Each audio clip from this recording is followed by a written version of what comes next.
Excellencies, distinguished guests, ladies and gentlemen, my name is Doris Ragettli. I'm the co-founder of the Global Signature Campaign asking the United Nations to formally engage in drafting a Declaration of Rights of Mother Earth to complement the Human Rights Declaration. A declaration that would inspire citizens across the world to change the way we relate to nature. A declaration acknowledging nature as a living being deserving of rights and protection just like human beings. As we all know, under current law, nature is treated as a commodity and has no standing in court. This void in the law is at the core of the depletion and destruction endured by nature today. The good news is that rights of nature is gaining momentum. Many nations have started to recognize and adopt rights of nature in one form or another. I'd like to mention some of these inspiring examples. In 2008, Ecuador was the first country to include rights of nature in their national constitution.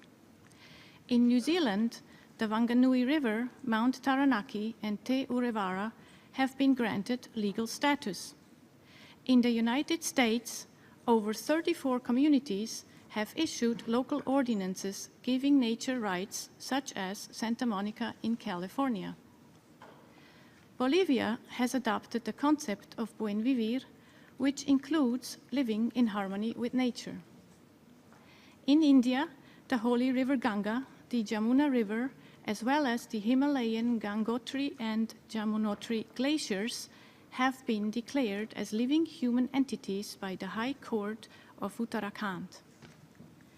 In Colombia, the Constitutional Court granted the Atrato River legal rights, which have also been extended to the Colombian Amazon region a few days ago. In Brazil, the city of Bonito just passed a law recognizing rights of nature. Today, you will hear more about some of these wonderful examples from other panelists who have been at the forefront of such paradigm shifts.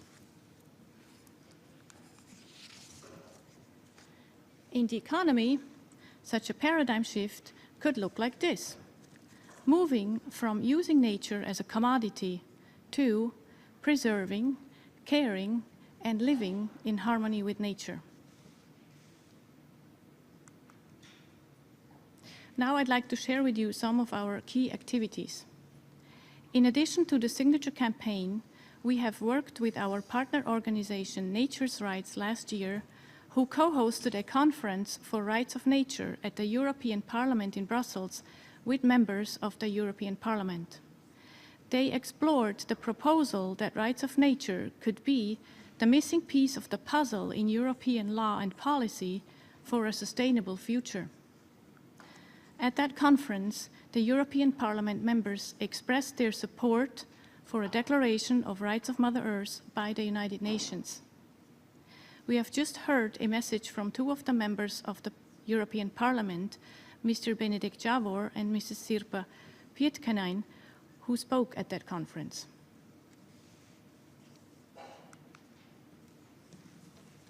We also work with our partner organization, Objective Science International, to organize an annual Rights of Mother Earth conference at the UN in Geneva. At our conference last year in December, we had the pleasure of having Mr. Jarrod Klein from the Mission of New Zealand in Geneva attend our event and share what it meant to grant legal personhood to the Wanganui River.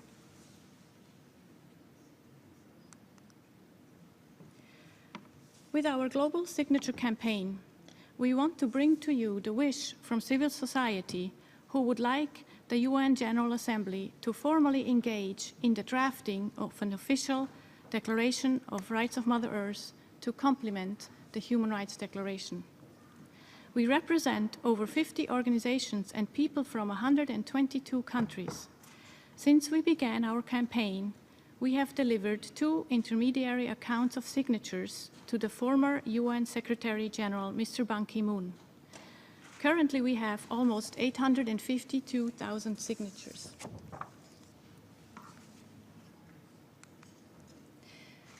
December 10, 2018 marks the 70th anniversary of the Human Rights Declaration. To commemorate this historical day, we will present 1 million signatures from civil society to the United Nations in Geneva, requesting the UN to officially engage in drafting a Declaration of Rights of Mother Earth to complement the Human Rights Declaration. It's a privilege to present our mission here today, because for us, the United Nations represents an incredible beacon of hope. Please join us in Geneva and sign and share our petition. Thank you for your time.